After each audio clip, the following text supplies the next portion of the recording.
Why did they keep watching her, waiting for her to stumble? Sarah Chun didn't bother asking. She already knew the answer.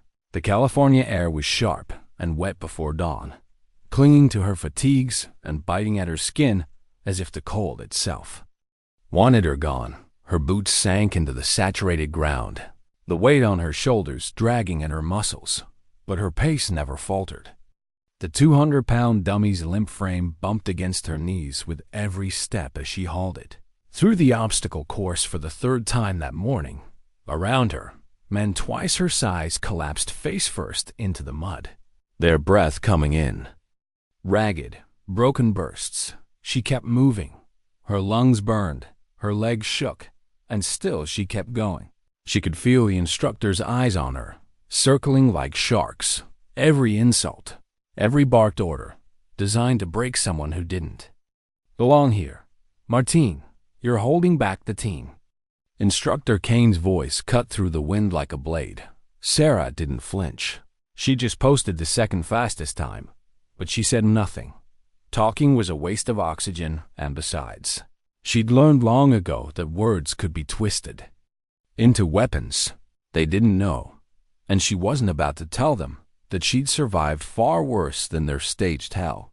Afghanistan had taught her the sound of fear, the rising whistle of a mortar before it hit, the silence afterward. When you didn't yet know who was gone, this was noise.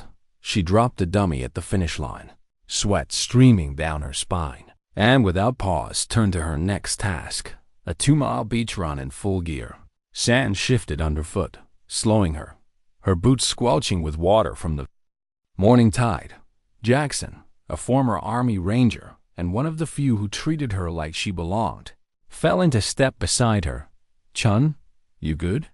He panted as they crested the dune. She gave a single nod, saving her breath. Kane's voice carried across the beach. "Move it, ladies. My grandmother could crawl faster than you." His eyes found her again. They always did. Williams, another instructor, waited at the turnaround point with a stopwatch. Unlike Kane, Williams didn't shout. He didn't need to. He watched, assessing, quietly, as if solving a puzzle. When her eyes met his, she caught something there. Not hostility, but curiosity. Back at the compound, the candidates had 12 minutes to shower, change, and make it to weapons training. 12 minutes felt generous compared to some days. Sarah moved with practiced efficiency, her hands almost mechanical in their rhythm. This was muscle memory from the Marines. Years of functioning on 3 hours sleep, of pushing through pain until it became background noise. The weapons range was where she felt most at home, though she made sure not to show it. A grouping tiny enough to impress, but not perfect. Fast target acquisition, but not suspiciously fast. She'd learned that lesson on week 3, when 10 rounds through the same hole at 300 yards had earned her more attention than she wanted. "Chun," Kane's voice cut through the gunfire. "You're up? Stress shooting?" His favorite, forcing precision while screaming in your ear, firing blanks near your head. Most candidates lost 30% accuracy under that pressure. She stepped forward, neutral-faced, and set her stance. Kane leaned in, voice low and venomous. "I think you're here to prove some feminist point, and I think when it gets real, you'll fold." Her breathing didn't change. She'd heard worse from people who spoke Pashto and meant every word. The first shot punched through the X-ring. The second followed. By the 5th, Kane had gone silent. By the 10th, other instructors had stopped their own drills to watch. She cleared her weapon and stepped back, expression unreadable. Kane stared through his binoculars at the grouping. His jaw moved as if he wanted to speak, but all he managed was, "Lucky shooting, Chun." "Yes, sir. Weeks passed like that." Her excelling without drawing too much attention, helping others without making them feel weak.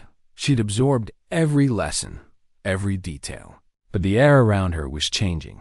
The whispers between instructors, the extra scrutiny on her, evaluations. It was tightening, closing in. The end came faster than she expected.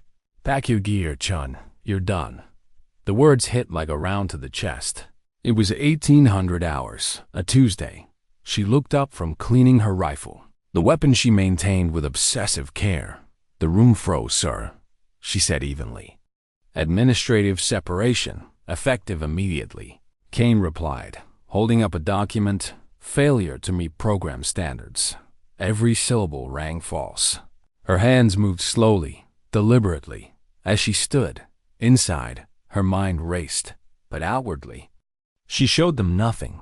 She'd learned long ago in real combat, with real stakes, that showing blood in the water only brought the sharks closer. What could Williams possibly have seen that made him drop his clipboard?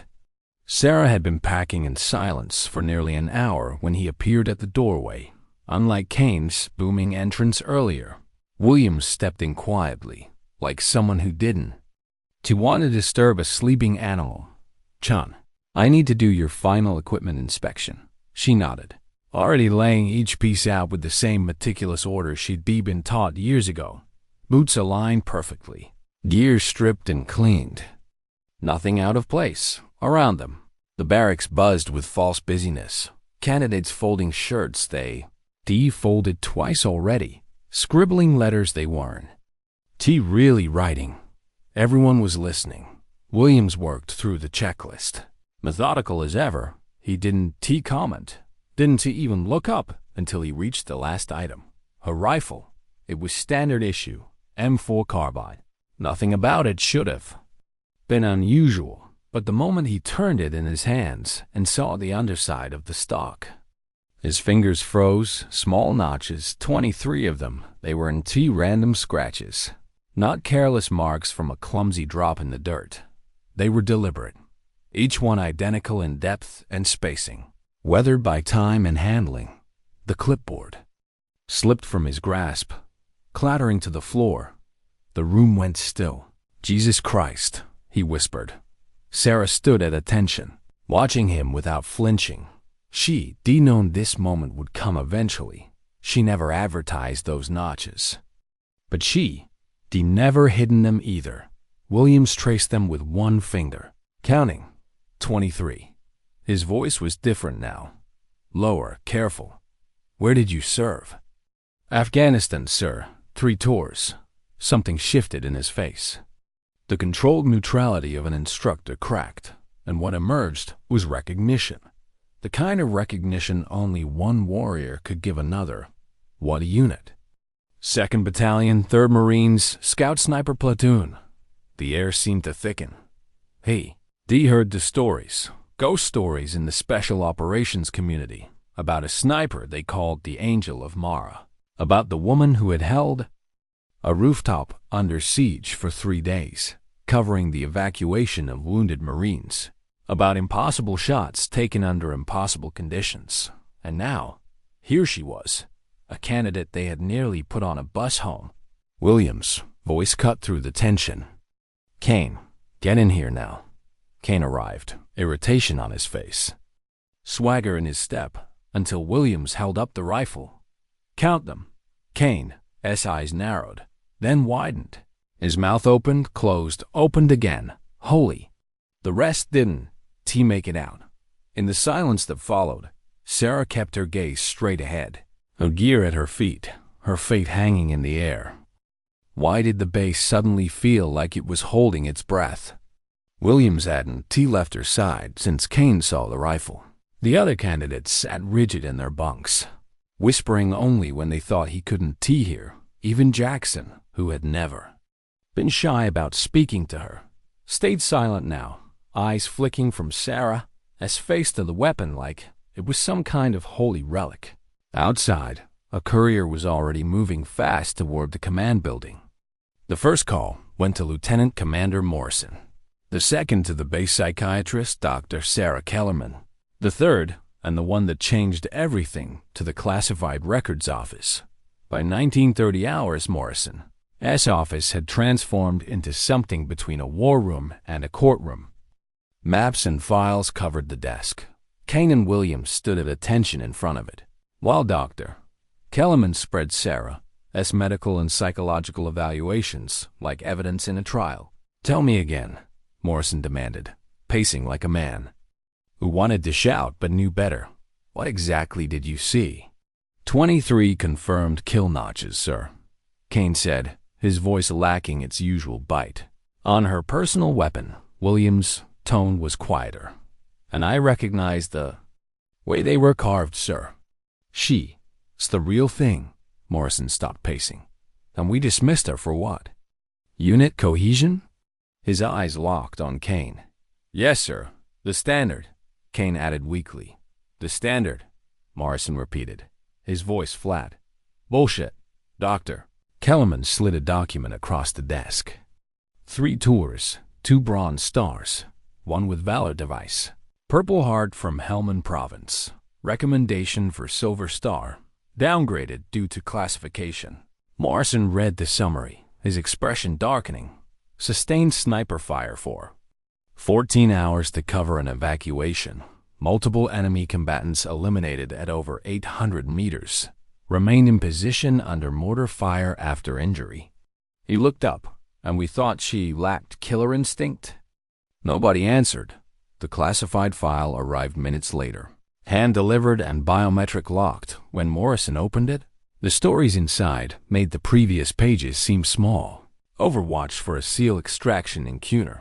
Breaking an ambush in Helmand with precision fire that saved dozens. Holding a rooftop in Mara for 3 days. A legend, and they been ready to put her on a bus out. Morrison leaned forward over the desk. Kane, call the gate. Stop that transport before it leaves the perimeter. Now. Kane was already reaching for the radio, somewhere across the compound. The squeal of brakes cut the evening air. Sarah Chun was coming back. Why had they called her back? The bus jolted to a stop just shy of the main gate, brakes screaming against the damp asphalt. The driver's radio crackled. Transport 7, return to compound immediately. Do not proceed to airport. The driver glanced in the rearview mirror at his lone passenger. Ma'am, looks like there's been a change of plans. Sarah didn't respond. She kept her eyes on the coastline fading into the night, her reflection in the glass still and unreadable. She'd learned long ago not to assume a recall was good news. In her experience, last-minute changes usually meant more questions, more paperwork, or another fight to prove herself. The bus made a slow U-turn, its headlights carving pale tunnels. Through the fog, Sarah sat motionless, hands folded on her duffel, steadying her breathing like she had before every mission.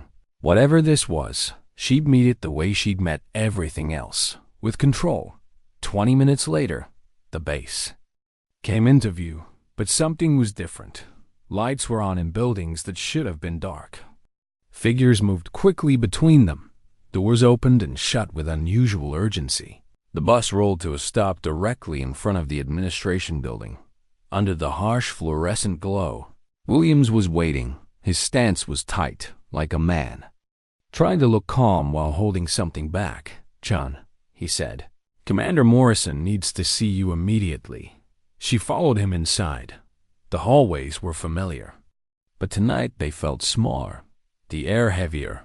Doors shut as they passed. Conversations died mid-sentence. Morrison's office door was open. Inside, Morrison sat behind his desk. Doctor Kellerman was there. Kane, too, shoulders stiff, face pale. A stack of files lay open, her own photograph visible on top. Chun, Morrison said. Come in, close the door. She stepped inside, the weight of her duffel still on her shoulder, and came to attention. Morrison studied her for a long moment. When he finally spoke, his voice had none of the formality she'd expected. I'm going to ask you a direct question, and I want a direct answer. Why didn't you tell us about your combat record? Sir, she said evenly, my service record was part of my application packet. I assumed all relevant information had been reviewed. Your service record, yes, but not your classified file. Not the details of your deployments, not the specifics of your achievements. He lifted a page from the file, reading aloud. 23 confirmed kills. 2 bronze stars. Purple heart, recommended for the silver star. His eyes met hers. These aren't the kind of details that get overlooked. No.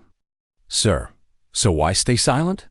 Why not mention you're one of the most decorated snipers in recent Marine Corps history? She paused, measuring her words. Sir, that kind of information creates expectations. I'd prefer to be evaluated on my current performance, not my past. Kane shifted in his chair. Morrison's jaw tightened. Doctor. Kellerman leaned forward. Chun, your post-deployment psychological evaluations are remarkable for someone with your combat exposure. How do you explain that? Good leadership, Sarah said. Good teammates. When you serve with people you trust, you process things differently. Morrison came around the desk, standing directly in front of her. Chun, we made a mistake, a serious one. Your dismissal was based on faulty assumptions and an incomplete review of your qualifications. I'm prepared to offer you immediate reinstatement with full honors. You'll resume training with your class, and this incident will be expunged from your record. She didn't move. The silence stretched. With respect, sir, she said at last. What's changed? This morning I was unsuitable. Tonight I'm reinstated. The only difference is now you know my history. If my training performance wasn't enough to earn my place here, my past shouldn't change that. The room went quiet. Kane stared at the floor. Morrison nodded slowly. You're right, and I take full responsibility. Then I'll accept reinstatement on one condition, Sarah said. Review the evaluation criteria. Make sure future candidates are judged solely on performance, not assumptions about gender or background. Morrison's lips twitched into the faintest smile. Agreed. She extended her hand. Then I accept, sir. He shook it. Welcome back, Chun. Why did the walk back feel heavier than any ruck march she'd carried? The air outside the administration building was cooler now. The fog having crept in from the coastline, Sarah's boots struck the pavement in a steady, deliberate rhythm. Ahead, the barracks glowed with warm light in the windows. Too much light for this hour. Word had spread. She could see shapes moving behind the curtains, faces turning as she crossed the yard. Voices murmured in the dim distance. Hushed but charged, she knew what they were saying, or at least the kinds of things they would say. That's her, the sniper, the one they almost sent home. The gravel crunched louder under her boots than she remembered. It was a small sound, but tonight it carried like a drumbeat. When she stepped inside, the room went silent, the kind of silence that has weight. Candidates sat half-turned in their bunks, hands idle, eyes locked on her. She didn't speak. Didn't break stride. She set her duffel at the foot of her bunk and began unpacking as if she'd simply returned from a weekend pass. Folded uniforms went into their drawers. Boots lined up under the frame. From across the room, Jackson rose slowly. Welcome back, he said. Just 2 words. But his voice carried relief and something else. Respect. Others followed with quiet nods, some with small smiles. But no one dared to turn it into a scene. Sarah acknowledged each gesture with the same slight nod, never pausing in her movements. She could feel the questions hanging in the air. How many? How far? Was it true? But no one asked, not yet. As she stowed the last of her gear, she caught her reflection in the small square of metal above her rack. Same face, same calm eyes, but something in her posture was different. Not looser, not relaxed, but anchored. Tomorrow would be different. She knew that. She would train under a spotlight now, every move measured against a legend she hadn't asked to be. The legends weren't built in training yards.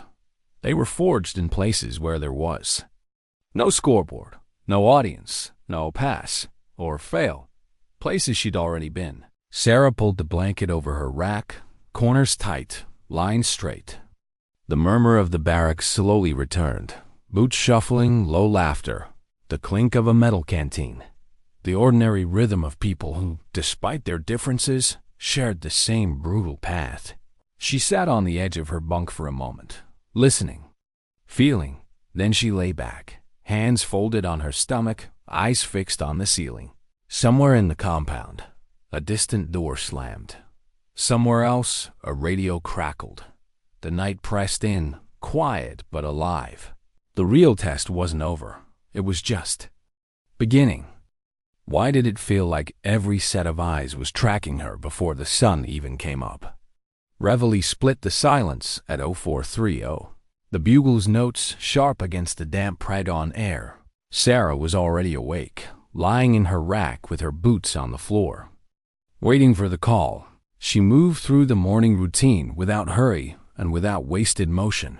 Teeth brushed, hair tied back, fatigue smoothed flat. All before most of the others had even found their socks. But the difference was, in the atmosphere, yesterday, the barracks had been indifferent. Maybe even dismissive. Today, there was a charge in the air. Conversations paused when she walked past. Some stole glances over steaming cups of coffee. Others pretended not to look at all. But their posture gave them away. On the parade ground, formations were tighter, straighter. Kane's voice cut through the fog, barking the day's schedule. Endurance run, surf PT, weapons range. His eyes swept the ranks. Pausing on her for a heartbeat, longer than anyone else, Williams stood at his side, saying nothing. But his silence was the kind that carried weight. As if he was there to see something proven. The run was a grinder soft sand, ocean wind in their faces, and a pace that broke a third of the candidates before the halfway mark. Sarah kept steady, neither surging ahead nor lagging behind. Jackson was beside her again, breathing hard but keeping up. "You know they're all watching, right?" he said between breaths. "Not the first time," she replied. Surf PT followed, cold Pacific waves pounding over them as they locked arms in the shallows. The instructors screaming over the roar. Candidates gasped and cursed as the icy waters stole their breath. Sarah's jaw stayed tight, her breathing measured. Pain was temporary. Losing control was unacceptable. When they hit the range, she could feel the shift. Usually, candidates waited their turn in loose groups, joking or muttering about the drill. Not today. They stayed close, quiet, as if anticipating a show. Kane called her name. "Chun. Stress shoot. Let's see if the legend holds up." The word hit the air like a thrown stone. Legend. Nobody laughed. She stepped to the line, weapon up. Stance locked. Kane started the drill. Rapid target transitions, reloads, firing with his voice in her ear. She barely heard him, her world narrowed to sight picture, breath, trigger press, 10 rounds, 10 hits in the X-ring. The last shot broke just as the target started to swing away. Kane took his time walking to check the grouping. When he came back, his face was unreadable. "Pass," he said simply and moved on.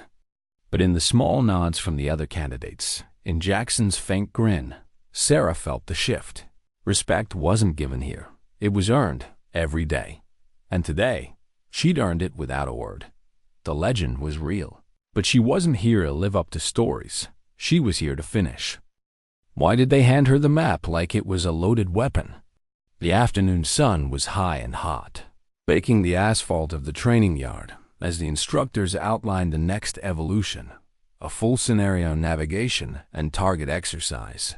The kind designed to push teams until cracks showed, to see who could keep their head when others lost theirs. Sarah's team gathered in a loose half-circle. Jackson, Rodriguez, 2 younger candidates fresh out of college ROTC. Kane stood in front of them, sunglasses hiding his eyes. 5 objectives. You'll move as a unit. Time starts when you cross the gate. When he held out the laminated map, it was Jackson who started to step forward, but Kane's hand shifted, passing it directly to her. "You've got the lead, Chun." She took it without hesitation. But inside she understood what was happening. This wasn't trust. It was a test. Put her out front, watch her make the calls, and wait for the moment she stumbled. "Check your gear," she said evenly, scanning the map. "We step off in 2. They move fast at first. The younger candidates eager, almost reckless. At the first waypoint, Sarah called for a perimeter sweep before advancing. The hesitation in their eyes told her they'd expected to barrel ahead. "Clear first," she said. "Speed's nothing if you get caught in the open." By the third objective, the sun was behind them, shadows stretching long across the ground. The team's energy was fading, breaths coming harder. Sarah adjusted the pace without announcing it, enough to keep them moving without burning them out completely. The final leg brought them through a narrow gully, perfect terrain for an ambush in the real world. She caught Rodriguez glancing at her, the unspoken question in his eyes. Push through or detour? "Hold," she whispered. They fanned out, moving low, scanning the walls. Sure enough, 2 instructors were hidden on the ridge, simulating sniper fire with laser designators. Without Sarah's pause, they would have been tagged out when they finally crossed the finish.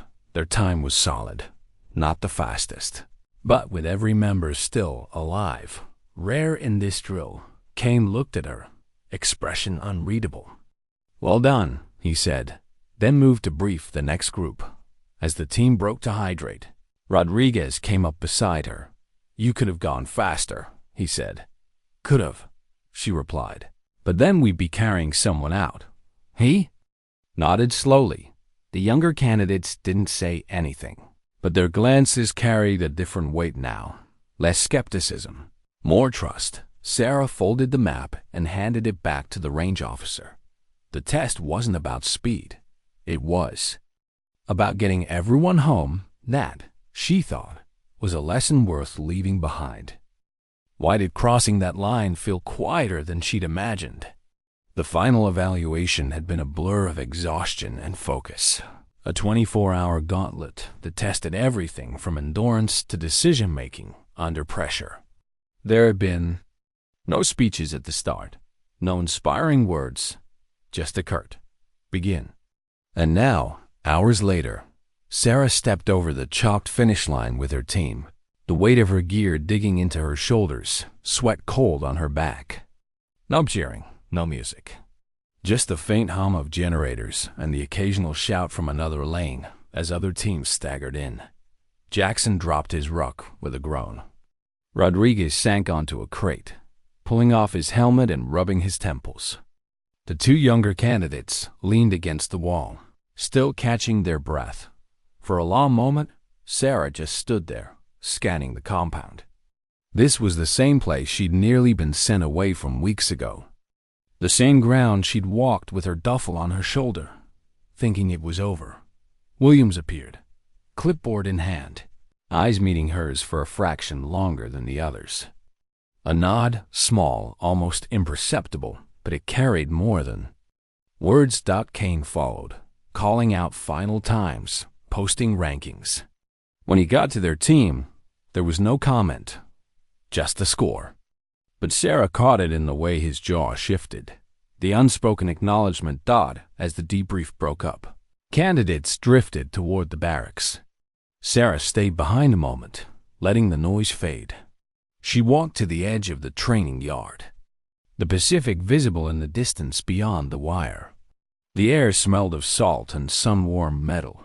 She thought about the stories they'd told, the notches, the legend, the Angel of Mara, about how none of that had helped her carry 200-pound dummy through the mud, or keep her team intact in the gully, or fire clean shots under Kane's voice. Those things had been earned here, in the present tense. Footsteps approached. Morrison stood beside her, hands behind his back. "You passed," he said simply. She gave a single nod. "Yes, sir." "You could have quit when they sent you home." "Most would have." She kept her eyes on the water. "Quitting's a choice I don't make." He glanced at her, a hint of a smile there. "You've changed the program, you know? The way we evaluate. The way we think." Sarah didn't answer. The breeze tugged at her sleeves, the horizon stretching wide and empty ahead. Sometimes, dignity doesn't speak, it simply acts. She turned back toward the barracks, where her classmates, her team, were waiting. The program wasn't over. Not really.